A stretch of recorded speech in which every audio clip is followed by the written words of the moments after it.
Hey tubers, it's been a couple, almost 2 weeks since I uploaded the last video on the build of the exterior of this greenhouse, and you can see I haven't done much since. I've been busy with a play.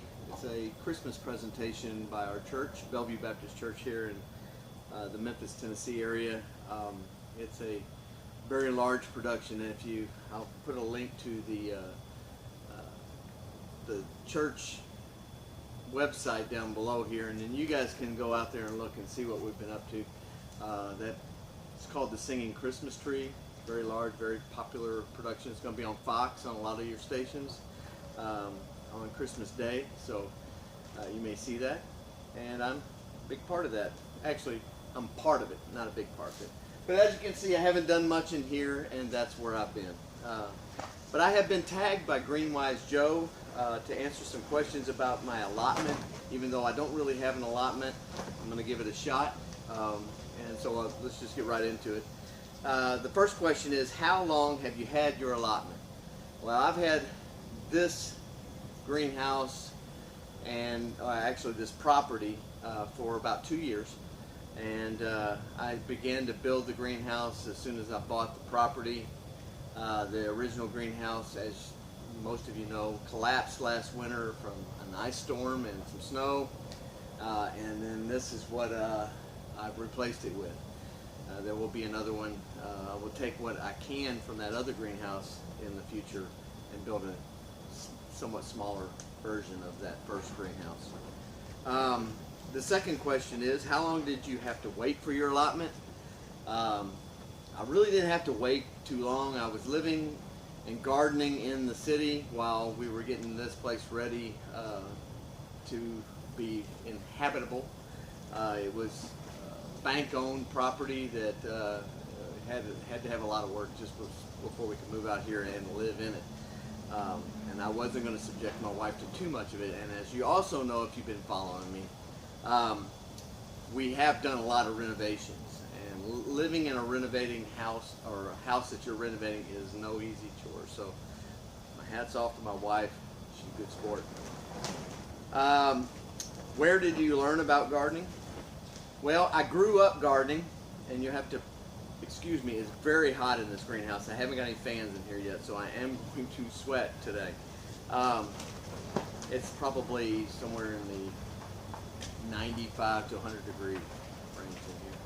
But where did I learn about gardening? I learned about gardening from my mother and father. We had some small gardens as I was growing up.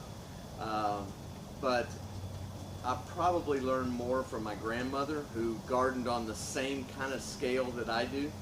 And I learned a lot of canning from her. I spent hours upon hours talking to her on the phone, because she lives in Kentucky, or lived.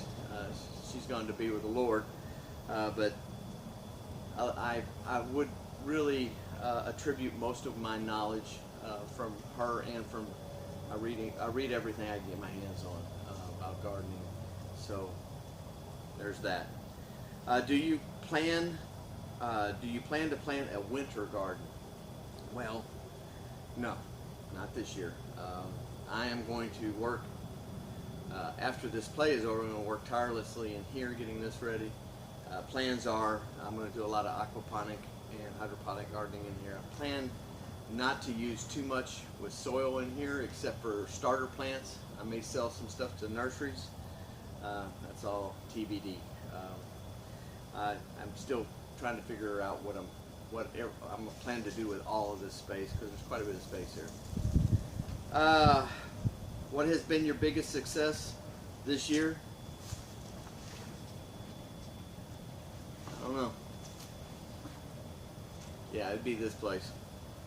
Building this, getting it closed in for the winter. What's been my biggest gardening disaster? Well, the old place. When that collapsed, that broke my heart, and if you've watched the videos, you probably feel it in my voice. Yeah, so that was my biggest gardening disaster. I hope that would never happen again, and I've done everything I can to keep that from happening to this one. Do you have a tried and true crop variety that you always grow? Yes. I always grow purple hull peas. It's my very favorite thing to eat out of the garden next to pickles out here. I love pickles and tomatoes, but I really love canned purple hull peas, and I always do well with them. And they seem to like this clay soil. They grow in a lot of the farmers around here grow peas, and they do really well. And when I first moved to this area, a farmer that lived behind me grew purple hull peas, and it allowed me to pick them, and so I fell in love with them there. Do you have, let's see, next question. Are you planning on trying anything new this next year? And yes, I am. That is the aquaponics. And I think I know enough that I hope I'm not subjecting these fish to a terrible life or death. But I am going to give it a try. We're going to see what we can do with it. I think it is probably the most sustainable way to grow crops in a greenhouse, and I plan on giving it a shot. How do you preserve your crops? Mainly I can. I can and freeze. I do a little dehydrating, but mainly I can. And the last question, number 10, is what is your favorite meal to cook with veggies from the plot?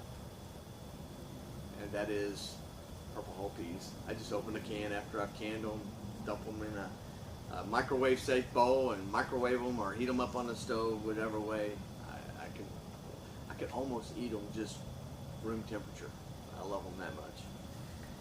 And that's really it for the questions. But I have to tag 2 people now, and I hope that they'll play along with everybody else and tag 2 more people.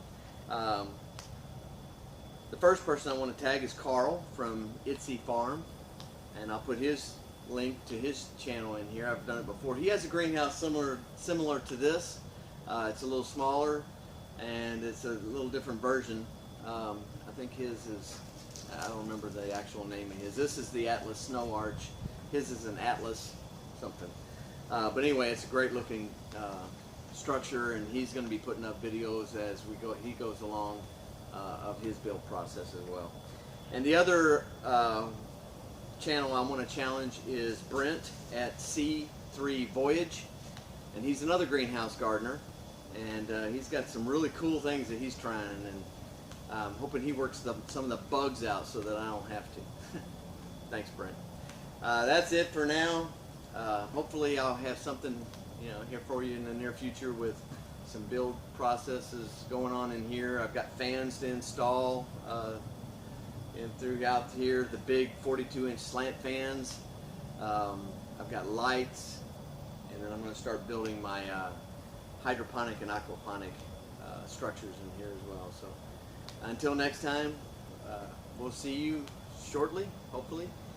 Y'all go play in some dirt, some hydroponic solution, some fish water, whatever. Grow you some vegetables, and we'll see you next time. God bless.